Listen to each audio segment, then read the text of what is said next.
What's up everybody, it's Soul, and recently I had a thought after playing a lot of this new Blood and Silk update for Princes of Darkness that there's a lot of new features to this mod that players probably want maybe more context for, or maybe just some background information for, just to help you ease into its expansive new systems here for the Kindred of the East.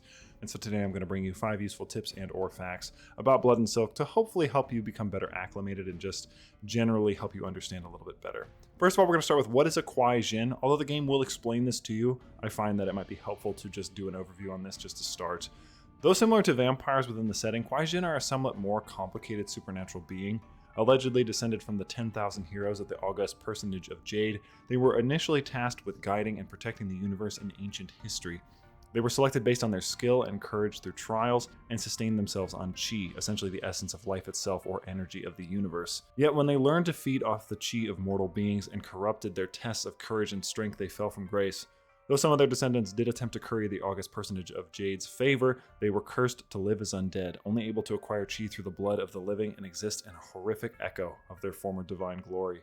A Kuei-Jin, or Hungry Dead, is a soul that has escaped from one of the thousand hells to walk the earth again, with some following the Yama kings or lords of those many hells, while others seek to, through Dharma, return to a path of enlightenment.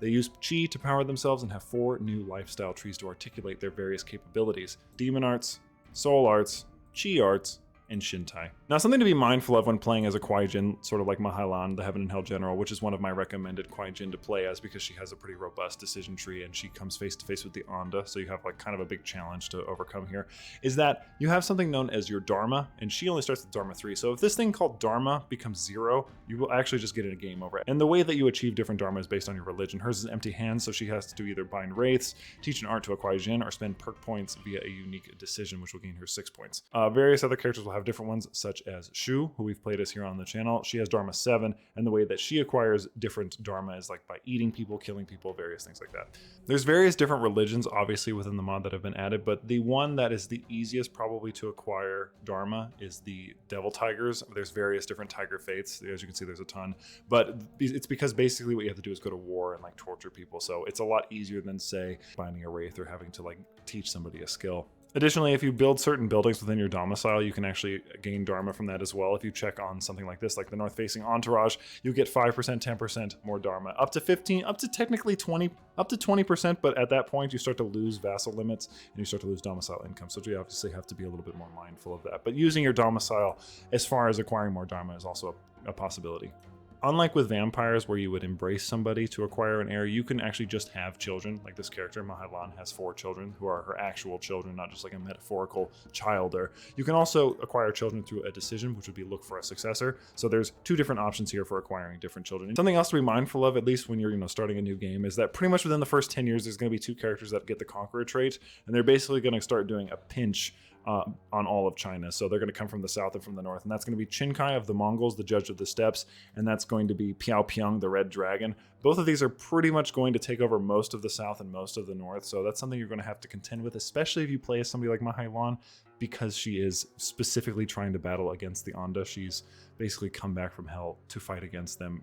Pretty much just specifically, it's not entirely her lore, but that's a big chunk of it, so something to consider. If you want a bit of an easier time and you don't want to worry about those, the Kuei-Jin in Japan are a little easier to play as.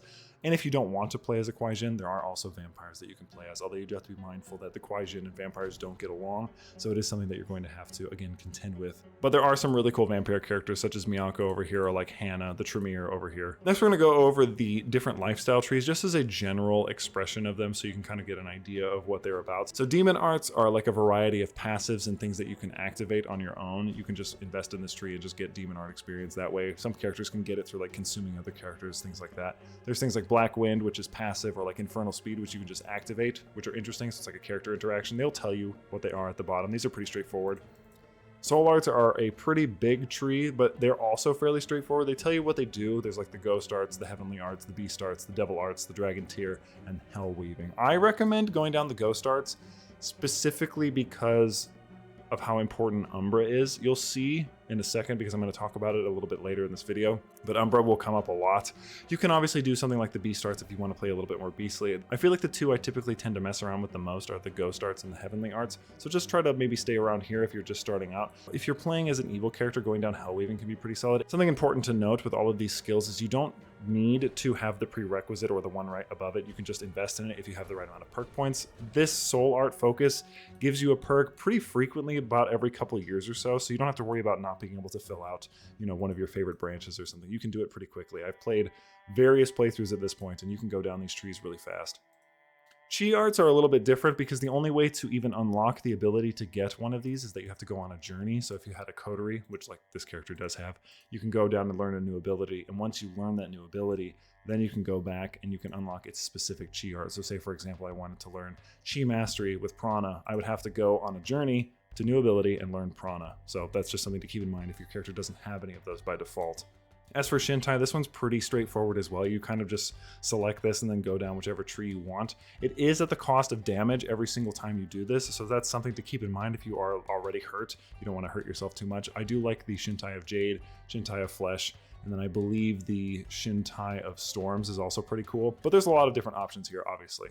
Also, I do want to mention before we conclude this section, in the Soul Arts, it does give you Umbra access, so that's something that if you're going to access Umbra that you need to do, and you will need to do that for some of these decisions, such as finding different areas in Umbra. And going to Umbra is something that you will need to do if you want to complete some of these decisions to help weaken the coming of the Yama King, which we'll talk about that at the end, and it's a really cool path that you can go on, but you will have to explore Umbra to do something like the Reckoning for the War of Shame, for example. Or if you're playing as like an Akuma-like show, you have to go to Umbra to become a Yama King if you want to do that. And just as an example, I've come over to my show character that I did a video on not that long ago. And for Umbra, for example, in order to do this, you can unlock quite a lot of different areas, and they sort of branch off of each other. If you go on the wiki, it will list the different branching paths and kind of explain how to do that. You can also go on the Discord, and a lot of people will be able to answer questions. Like if you want to find Umi, for example, if I remember right, it's one of the regions in like one of the hells.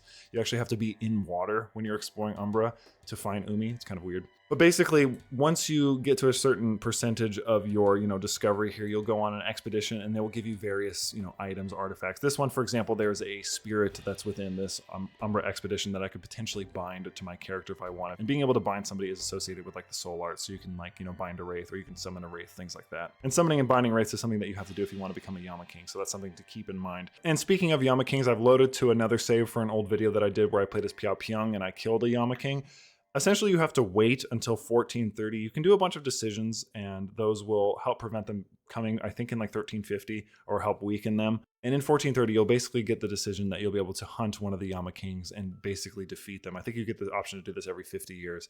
And the way that this works is they have various military strength. And the way that that works is it's tied to your knight's prowess. So for example, my military score is 1343 on this character because that's the collective strength of my knights.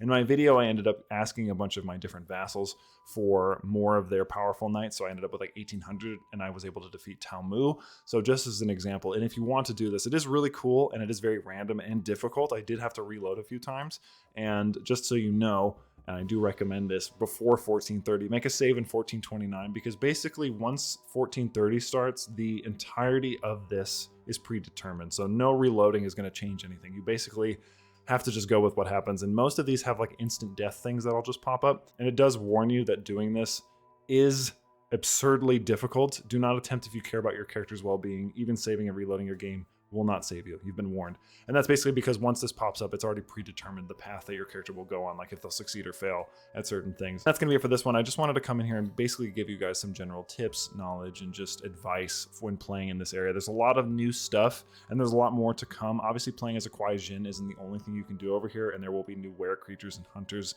that will come in time. But as of right now, they're like the new, most updated, exciting thing to do over here. And there's a lot of new decisions, a lot of new things for you to explore, and I figured that it might be helpful to just have a general understanding before you jump in here and try to look at all the tooltips, because it can be a lot for a first-time player. But that's going to be it for me. I hope that you guys enjoyed this video. Thank you so much for watching. Thank you so much to Carta, Lysithia, Spark, and everyone else on the Princes of Darkness team who helped me make this video just by giving me some general feedback and stuff. And as always, thank you so much for watching. I'm Soul, and I will happily see you in the next one.